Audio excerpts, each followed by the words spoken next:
Ceci est une pépite. Bienvenue dans Grossesse d'entrepreneuse, le premier podcast qui fait rimer maternité et entrepreneuriat. En attendant la diffusion de la prochaine interview dans son intégralité, je vous propose de découvrir ici un de mes extraits préférés.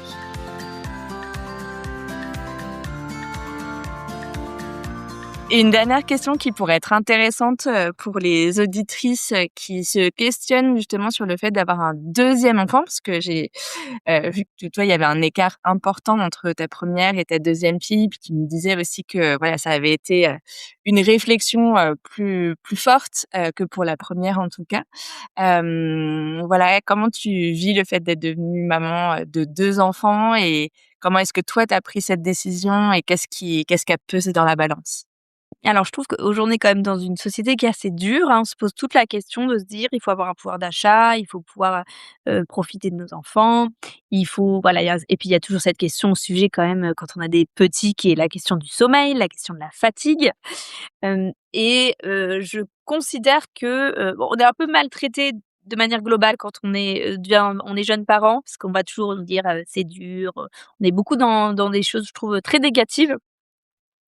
Je trouve qu'en tant que chef d'entreprise, le fait d'avoir, une 2e, enfant, alors déjà, c'est l'idée de, je suis beaucoup plus sûre de moi, j'optimise, ce que je disais, beaucoup plus mon temps, et je trouve aussi que les choses sont plus faciles parce qu'en fait, je sais ce que c'est.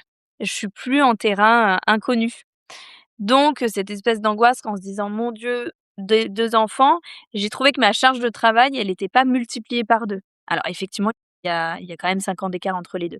Mais en tout cas, j'apprécie plus parce que je sais que cette période-là, elle va passer, parce que je sais qu'un nouveau-né, voilà, oui, il dort moins, mais c'est pas toute la vie, et donc c'est important aussi de se le rappeler, d'être pas dans un en tout cas, d'être dans un mindset pas forcément, d'être positif sur ce sujet, en se disant que c'est possible et que de toute manière, vous allez partir à, plus tôt chercher vos enfants. Donc finalement, qu'on en cherche un ou 2, voilà, ça doit pas être un frein en se disant: «Oui, mais là, je vais, plus pouvoir faire ça». En fait, c'est des choses qu'on fait déjà plus.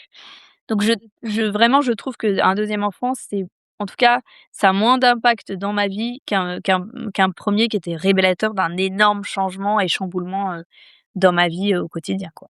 Et pour finir, est-ce que tu aurais un conseil, aux entrepreneuses qui nous écoutent et qui, sont donc à leur compte, quel que soit leur statut d'ailleurs et qui souhaitent se lancer dans un projet bébé et qui, voilà, qui ont de l'appréhension par rapport à l'impact que ça pourrait avoir pour leur business?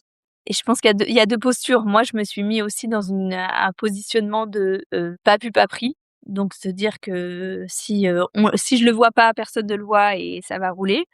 Et je pense que le avec le recul, ce qu'il faut, c'est, en fait, se dire que c'est un changement de vie, l'accepter, prendre le temps de le digérer, peut-être se prendre un week-end et se caler, voilà, des peut-être une vision à 5 ans. Qu'est-ce que j'attends, de cette nouvelle vie?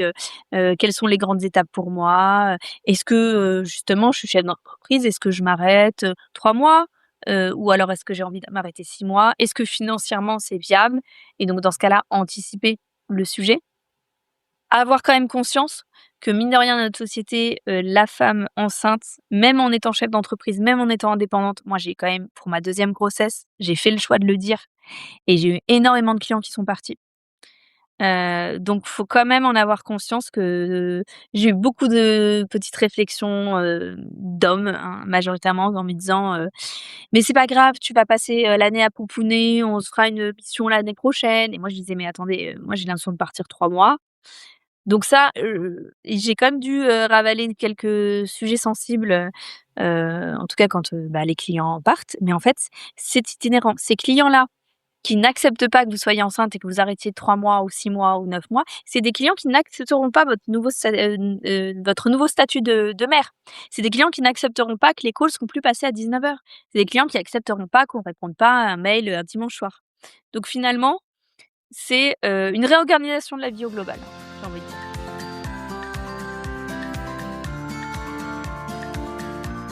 J'espère que cette pépite vous a plu. Pour découvrir toute l'histoire de mon invité dans son intégralité, rendez-vous au prochain épisode qui sort donc mercredi prochain. Abonnez-vous au podcast Grossesse d'entrepreneuse sur votre plateforme d'écoute préférée pour que ça apparaisse automatiquement dans votre feed. Et si vous utilisez Apple Podcast ou Spotify, profitez-en pour mettre un max d'étoiles et pourquoi pas un court témoignage. C'est ce qui permet en fait au podcast d'être découvert par le plus grand nombre. Et oui, l'impact du podcast est aussi entre vos mains. Alors je compte sur vous, vos étoiles et vos petits mots pour m'aider à toucher le plus de femmes indépendantes, freelance ou chefs d'entreprise qui sont enceintes ou en projet bébé et que le podcast Grossesse d'entrepreneuse pourrait aider. Grossesse d'entrepreneuse est une initiative de Solène Pigné-Acta. Montage, Gaël Aymar. Charte graphique, Christelle Bourgeois. Graphiste, Dorothée Cadio. Musique, Attila Jan, Absa Kadia. À mercredi prochain.